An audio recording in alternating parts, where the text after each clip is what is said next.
Assalamualaikum warahmatullahi wabarakatuh. Puji syukur marilah kita panjatkan kepada Allah Subhanahu wa taala yang telah memberikan kita semua beribu-ribu nikmat.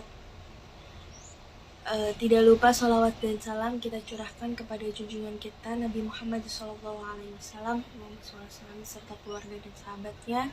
Semoga kita semua mendapatkan syafaatnya dan mendapatkan petunjuk dan pertolongan hingga hari akhir kiamat nanti. Amin amin ya rabbal alamin. Pada kesempatan kali ini saya Sofi Kartika Arifinanda dengan NIM 040403211148 dari kelas B5 Prodi Bimbingan dan Konseling Islam UIN Sunan Ampel Surabaya. Saya akan menyampaikan tentang satu tema, yaitu tentang perubahan kemungkaran bisa melalui tangan, lisan, dan hati. Rasulullah SAW bersabda dalam hadis riwayat Muslim nomor 70, yang memiliki hati, siapa yang melihat kemungkaran di antara kalian, hendaklah ia mengubah dengan tangannya atau kekuasaannya. Apabila tidak mampu, maka hendaklah ia mengubah dengan lisannya. Jika tidak mampu, hendaklah mengubah dengan hatinya. Itu adalah selemah-lemah iman. Hadis riwayat Muslim. Hadis tersebut cukup populer di kalangan umat Islam.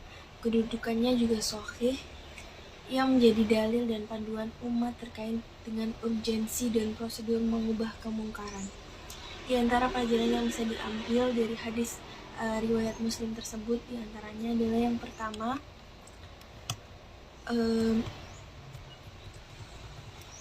ukuran keimanan seseorang ternyata tidak hanya dilihat dari ibadahnya, sholatnya, puasanya, hajinya, dan seterusnya, akan tetapi juga dilihat dari sikapnya ketika melihat dan merespon kemungkaran yang terjadi di depannya atau di sekitarnya.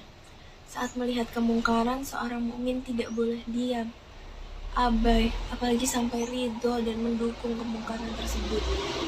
Namun ia harus menunjukkan pembelaan dan loyalitas kepada Allah dengan berusaha mengubah kemungkaran tersebut. Itulah ciri dari mukmin yang sejati. Allah berfirman, "Kalian adalah umat terbaik yang dikeluarkan untuk manusia. Kalian menyuruh kepada kebaikan dan mencegah dari kemungkaran." Quran Surah Ali Imran ayat 110. Yang kedua, Nabi SAW menyebut kemungkaran dalam bentuk nakirah atau indefinite. Apa maknanya? Maknanya, kemungkaran yang dimaksud berlaku umum, berlaku pada semua jenis kemungkaran, berlaku pada semua tindakan yang dilarang oleh Allah Subhanahu wa taala dan Rasulullah SAW. Dengan demikian, ia tidak hanya terbatas pada urusan ibadah, akidah, ibadah mahdah, dan seterusnya.